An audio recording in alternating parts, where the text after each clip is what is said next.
Hello everyone, this is Pooja Dangi and welcome back to my YouTube channel physics shorts. So आज की video में हम discuss करेंगे electric flux. So electric flux को समझने के लिए उससे पहले हमें समझना होगा एरिया वेक्टर। एरिया वेक्टर क्या होता है?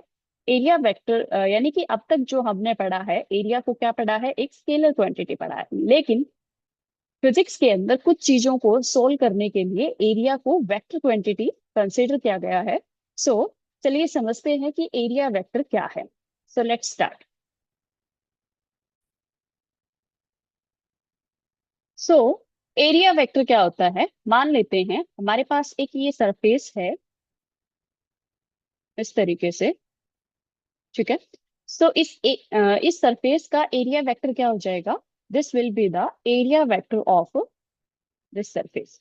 यानी कि एरिया वेक्टर क्या है कि किसी भी सरफेस के परपेंडिकुलर डायरेक्शन में जो है, मतलब किसी भी सरफेस की जो परपेंडिकुलर डायरेक्शन होती है उसी को हम क्या बोलते हैं, उसका एरिया वेक्टर बोलते हैं। जैसे कि ये सरफेस है, तो इस सरफेस के लिए हम देखेंगे कि इसका एरिया वेक्टर कहाँ होगा, इसके परपेंडिकुलर डायरेक्शन में ऊपर की तरफ। ठीक है।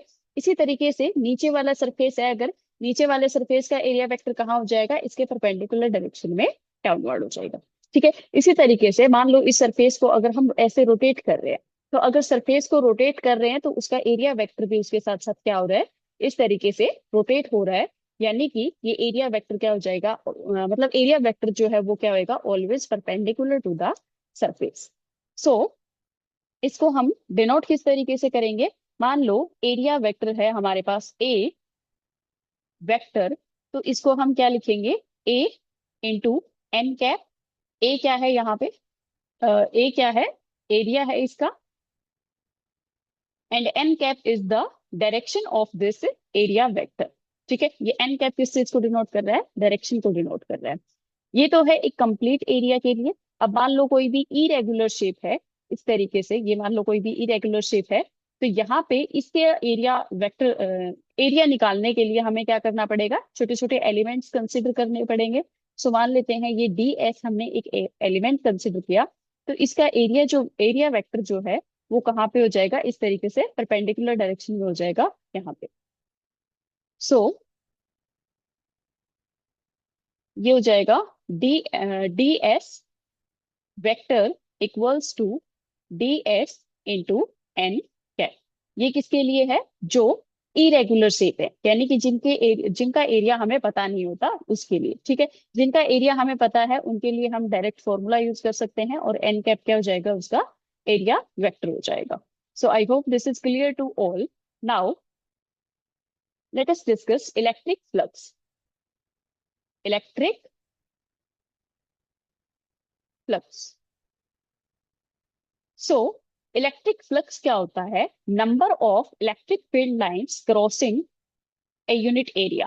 Number of electric field lines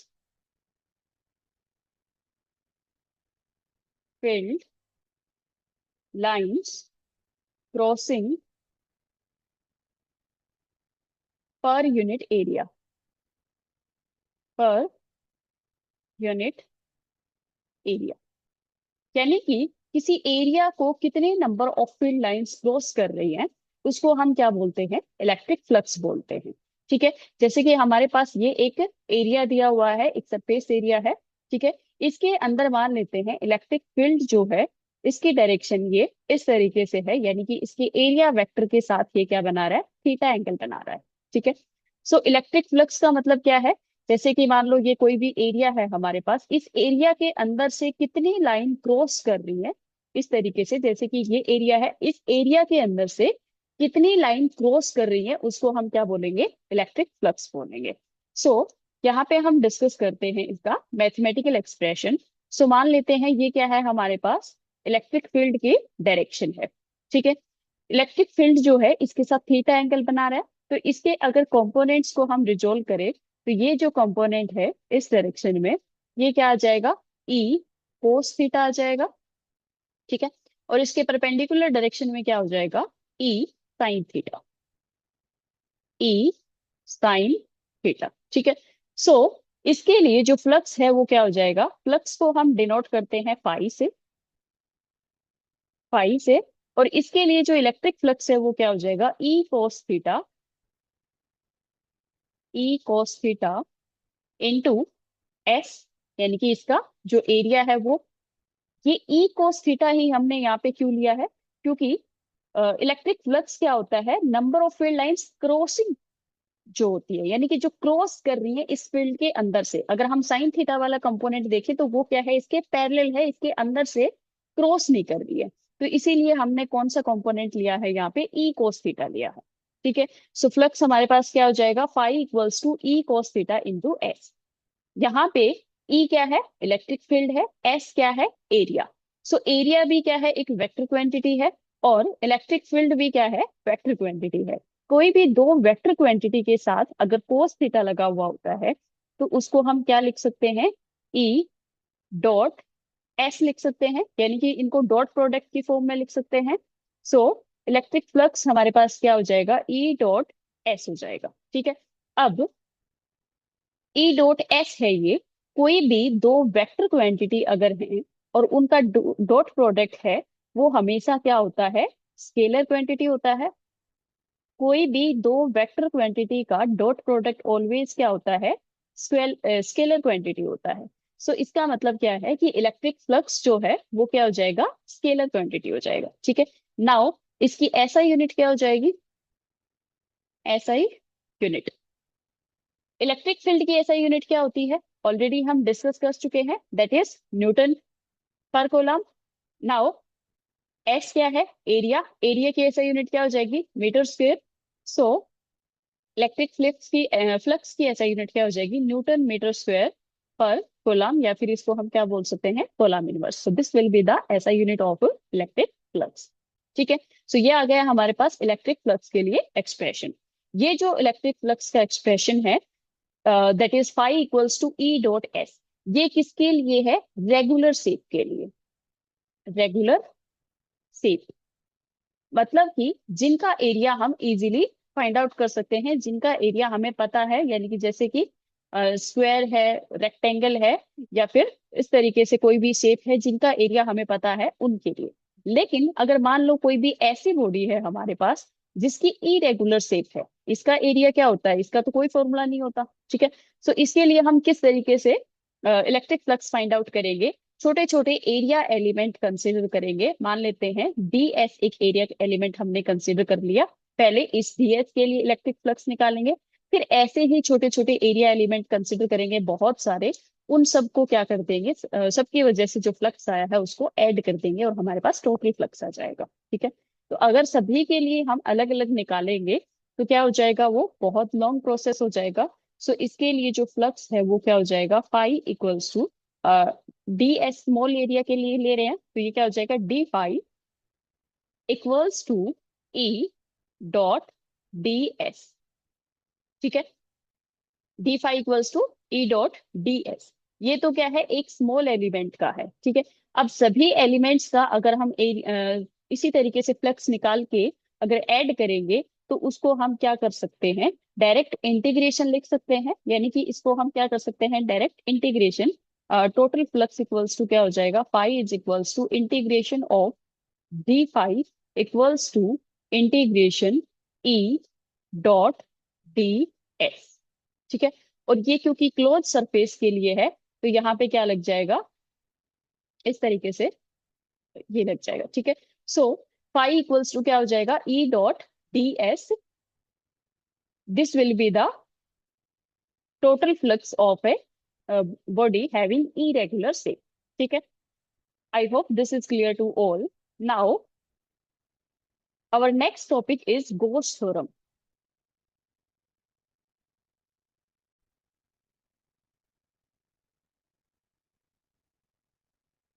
Gauss theorem.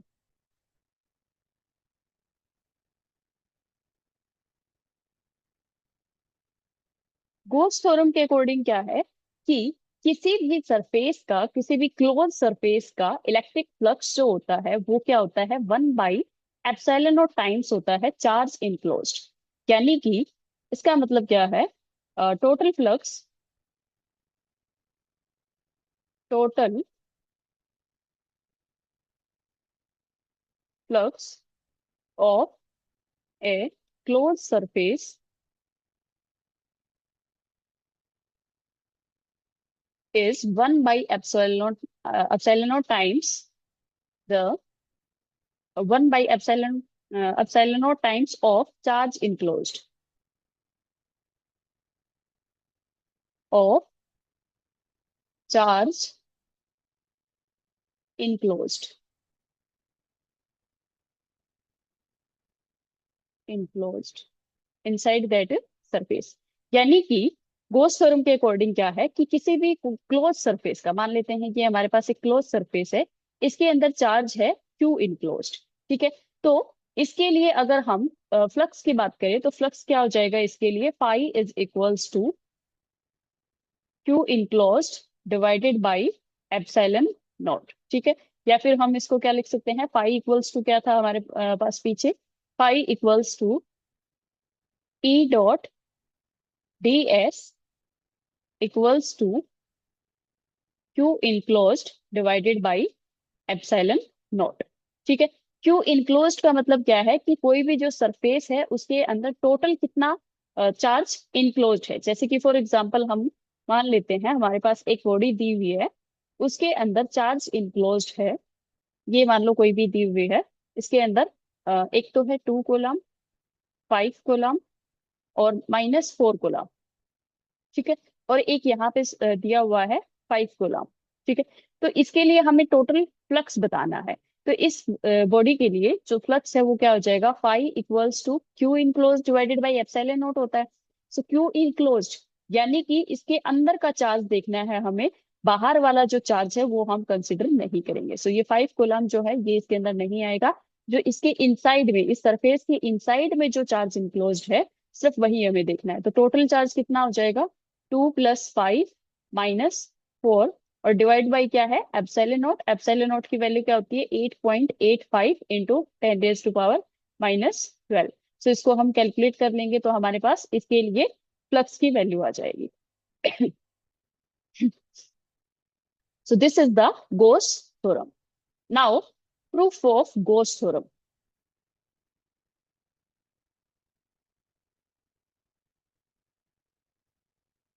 Now goes theorem का हम प्रूफ देखेंगे।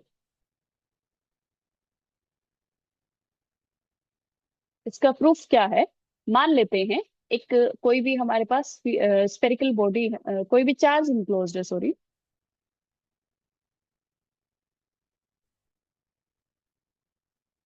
एक पॉइंट चार्ज है क्यू। ठीक है, इसके लिए हमें यहाँ पे इस पी पॉइंट पे क्या बताना है, फ्लक्स बताना है। तो सबसे पहले क्या करेंगे, इसके बाहर से मतलब कि इस चार्ज को सबसे पहले क्या करेंगे, इनक्लोज करेंगे, क्योंकि गोस थ्योरम जो है वो सिर्फ क्लोज्ड बॉडी के लिए ही एप्लीकेबल है। या फिर हम ये कंसिडर कर सकते हैं कि ये एक स्फीयर है। ठीक है, यहाँ पे इसके अंदर एक चार्ज क्यू इनक्लोज्ड है। ठीक है, तो क्या करेंगे, यहाँ पे एक एरिया एलिमेंट कंसिडर करेंगे, दैट इज ds। इसकी यहाँ से जो डिस्टेंस है वो कितनी है, r। ठीक है, सो r डिस्टेंस है, क्यू चार्ज रखा हुआ है, तो इस r डिस्टेंस पे क्यू चार्ज की वजह से इलेक्ट्रिक फील्ड क्या हो जाएगा, E equals to 1/4 pi epsilon naught Q divided by r²। ये हो जाएगी इसके लिए इलेक्ट्रिक फील्ड की वैल्यू। ठीक है, और ये क्योंकि वेक्टर क्वांटिटी है और यहाँ पे पॉजिटिव चार्ज है, पॉजिटिव चार्ज है तो इसके लिए जो फील्ड की डायरेक्शन होती है वो होती है अवे फ्रॉम द चार्ज होती है। सो ये हम मान लेते हैं कि इसकी डायरेक्शन है फील्ड की direction. So this will B r cap. ठीक है, अब इसके लिए हमें फ्लक्स की वैल्यू फाइंड आउट करनी है। सो फ्लक्स इक्वल्स टू क्या हो जाएगा, phi is equals to E dot D S vector. ठीक है, ये हो जाएगा। अब यहां से ई की वैल्यू पुट करेंगे हम इसके अंदर। ई की वैल्यू क्या हो जाएगी हमारे पास, 1/4 pi epsilon naught Q divided by r² into R cap. और डी एस की जो वैल्यू है वो क्या हो जाएगी, डी एस क्या है, इस पूरे क्लोज्ड मतलब डी एस इस एलिमेंट का एरिया है। और अगर हम इसका इंटीग्रेशन करते हैं तो ये क्या हो जाएगा, इस कंप्लीट का एरिया हो जाएगा, यानी ये जो कंप्लीट स्फीयर है इसका एरिया हो जाएगा। और इसके एरिया क्या होता है, 4 पाई आर स्क्वायर, और यहाँ पे क्या आ जाएगा, एन कैप। एन कैप क्या है, इस एरिया वेक्टर की डायरेक्शन है, यहाँ पे मान लेते हैं ये क्या है, एन कैप है एरिया वेक्टर की डायरेक्शन। ठीक है, सो आर कैप और एन कैप दोनों सेम डायरेक्शन में है, यानी कि दोनों के बीच में एंगल कितना हो गया, जीरो हो गया, यानी कि डायरेक्शन क्या हो जाएगी, इनकी सेम है तो angle zero, that is cos zero क्या होता है, वन होता है, यानी कि यहाँ पे हम क्या बोल सकते हैं, R cap dot N cap. ठीक है, सो ये क्या हो जाएगा, इन दोनों की वैल्यू कितनी आ जाएगी, वन आ जाएगी। ठीक है, क्योंकि दोनों सेम डायरेक्शन में है, सो आर एन कोस थीटा होएगा ये, और थीटा की वैल्यू कितनी है, जीरो, और कोस जीरो की वैल्यू कितनी होती है, वन होती है। ठीक है, सो फाई इक्वल्स टू क्या हो जाएगा, 1/4 पाई एप्सिलॉन नॉट, 4 पाई से 4 पाई कैंसिल आउट हो जाएगा, आर स्क्वायर से आर स्क्वायर कैंसिल आउट हो जाएगा। सो यहाँ पे हमारे पास क्या बचेगा, Q divided by epsilon not. So this is the proof of Gauss theorem. I hope this is clear to all.